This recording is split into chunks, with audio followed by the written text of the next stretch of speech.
जय सिया राम। मंगल भवन मंगल हारी, द्रबहु सुदशरथ अजर बिहारी।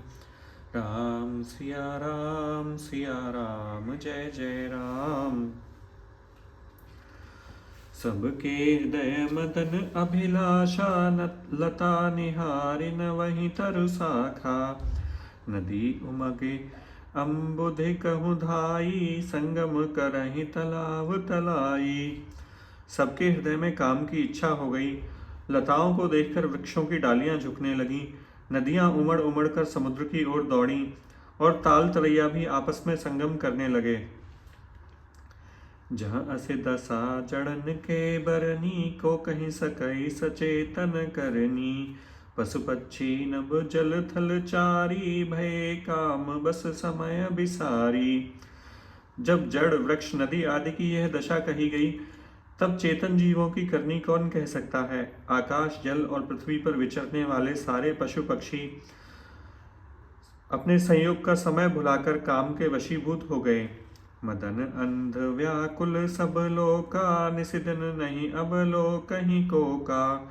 देव दनुज नर किन्नर व्याला, प्रेत पिशाच भूत बेताला। सब लोग कामांध होकर व्याकुल हो गए। चकवा चकवी रात दिन नहीं देखते।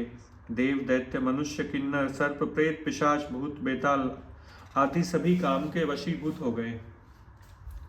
इनके दशा न कहूँ बखानी, सदा काम के चेरे जानी।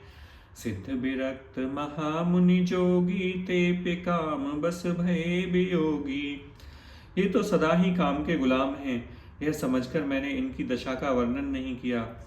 सिद्ध विरक्त महामुनि और महान योगी भी काम के वश होकर योग रहित या स्त्री के विरही हो गए। भय काम बस जोगी तापस पावरन की को कहे। देख ही चराचर नारीमय, जे ब्रह्ममय देखत रहे। अबला बिलो कहीं पुरुषमय, जगु पुरुष सब अबलामयम। दुई दंड भरि ब्रह्मांड भीतर, काम कृत कौतुक अयम। जब योगीश्वर और तपस्वी भी काम के वश हो गए, तब पामर मनुष्यों को कौन कहे। जो समस्त चराचर जगत को ब्रह्ममय देखते थे, वे अब उसे स्त्रीमय देखने लगे। स्त्रियां सारे संसार को पुरुषमय देखने लगीं और पुरुष उसे स्त्रीमय देखने लगे। 2 घड़ी तक सारे ब्रह्मांड के अंदर कामदेव का रचा हुआ यह कौतुक रहा। धरी न काहू धीर सबके मन मन सिज हरे, जे राखें रघुवीर ते उबरे ते न काल महू। किसी ने भी हृदय में धैर्य धारण नहीं किया। कामदेव ने सबके मन हर लिए। श्री रघुनाथ जी ने इनकी रक्षा की, केवल वे ही उस समय बचे रहे। उभय घरी अस कौतुक भयऊ, जो लगे काम शंभु पहि गयऊ। सिवहि बिलो के संसके उमारू, भयऊ जथादित्य सब संसारू। 2 घड़ी तक ऐसा तमाशा हुआ, जब तक कामदेव शिव जी के पास पहुंच गया। शिव जी को देखकर कामदेव डर गया। तब सारा संसार फिर जैसा का तैसा स्थिर हो गया। भय तुरत सब जीव सुखारे, जिम मद उतर गए मतवारे। रुद्र ही देखि मदन भय माना, दुराधर्ष दुर्गम भगवाना। तुरंत ही सब जीव वैसे ही सुखी हो गए, जैसे मतवाला नशा पिए हुए नशा उतरने के बाद हो जाता है। दुराधर्ष जिनको पराजित करना कठिन है और दुर्गम जिनको पार पाना कठिन है। भगवान संपूर्ण ऐश्वर्य धर्म यश श्री ज्ञान और वैराग्य रूप 6 ईश्वरीय गुणों से युक्त रुद्र शिव जी को देखकर कामदेव भयभीत हो गया। फिरत लाज कछु करे नहीं जाई, मरण उठाने मन रचे से उपाई। प्रकटे सि तुरत रुचिर ऋतु राजा, कुसुमित नवतर राज विराजा। लौट जाने में लज्जा मालूम होती है और करते कुछ बनता नहीं। आखिर मन में मरने का निश्चय करके उसने उपाय रचा। तुरंत ही सुंदर ऋतुराज वसंत को प्रकट किया। फूले हुए नए नए वृक्षों की कतारें सुशोभित हो गईं। वन उपवन वापिका तड़ागा, परम सुभग सब दिशा विभागा। जह तह जन उमगत अनुरागा, देखिए मुह्यो मन मन सिज जागा। वन उपवन बावली तालाब और सब दिशाओं में विभाग परम सुंदर हो गए। जहाँ तहाँ मानो प्रेम उमड़ रहा है, जिसे देखकर मेरे मनों में भी कामदेव जाग उठा है। जा गई मनोभव मुएउ मन भम, सुभगता न परे कहीं। शीतल सुगंध सुमंद मारुत मदन अनल सखा कहीं। विकसे सरन बहु कंज गुंजत पुंज मंजुल मधुकरा।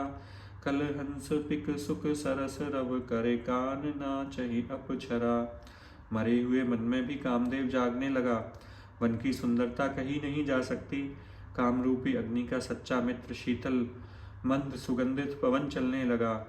सरोवरों में अनेक कमल खिल गए, जिन पर सुंदर भौरों के समूह गुंजार करने लगे। राजहंस, कोयल और तोते रसीली बोली बोलने लगे और अप्सराएं गा गा कर नाचने लगीं। सकल कला करे कोट विधि, हारउ सेन समेत। चली न अचल समाधि शिव, कोपे हृदय निकेत। कामदेव अपनी सेना समेत करोड़ों प्रकार की सब कलाएं करके हार गया, पर शिवजी की अचल समाधि नहीं डिगी। तब कामदेव क्रोधित हो उठा। देखि रसाल बिटप पर राखा, तेहि सर पर चढ़ो मदन मन माखा। सुमन चाप निज सर सद आने, अतिरिसता कि श्रवण लगे ताने। आम के वृक्ष की एक सुंदर डाली देखकर मन में क्रोध से भरा हुआ कामदेव उस पर चढ़ गया। उसने पुष्प धनुष पर अपने 5 बाण चढ़ाए और अत्यंत क्रोध से लक्ष्य की ओर ताककर उन्हें कान तक तान दिया। छाड़े विषम विसिख उर लागे, छूट समाधि शंभु तब जागे। भयउ ईस मन क्षोभ विशेषी, नयन उघार सकल दिस देखी। कामदेव ने तीक्ष्ण 5 बाण छोड़े जो शिवजी के हृदय में लगे। तब उनकी समाधि टूट गई और वे जाग गए। शिवजी के मन में बहुत क्षोभ उत्पन्न हुआ। उन्होंने आंखें खोलकर सब ओर देखा।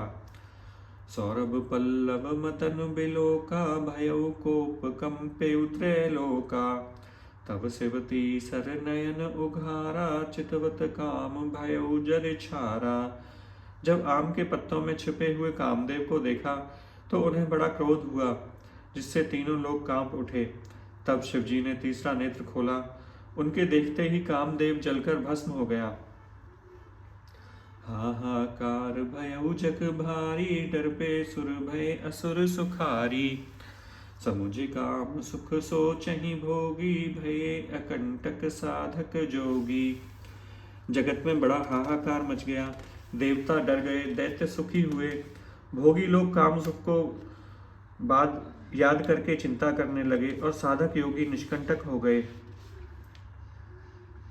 जोगी अकंटक भय पति गति, सुनत रति मूर्छित भई। रोदति बदति बहु भांति, करुणा करति शंकर पहि गई। अति प्रेम कर विनती, विविध विधि जोर कर सन्मुख रही। प्रभु आशुतोष कृपाल शिव, अबला निरखि बोले सही। योगी निष्कंटक हो गए। कामदेव स्त्री रति अपने पति की यह दशा सुनते ही मूर्छित हो गई। रोती चिल्लाती और भांति भांति से करुणा करती हुई वह शिवजी के पास गई। अत्यंत प्रेम के साथ अनेकों प्रकार से विनती करके हाथ जोड़कर सामने खड़ी हो गई। शीघ्र प्रसन्न होने वाले कृपालु शिवजी ने स्त्री को देखकर सुंदर वचन कहे। अब ते रति तब नाथ कर, होय ही नाम अनंग। बिन बप व्यापहि सबहि पुने, सुन निज मिलन प्रसंग। हे रति, अब से तेरे स्वामी का नाम अनंग होगा। वह बिना ही शरीर के सबको व्यापेगा। अब तू अपने पति से मिलने की बात सुन।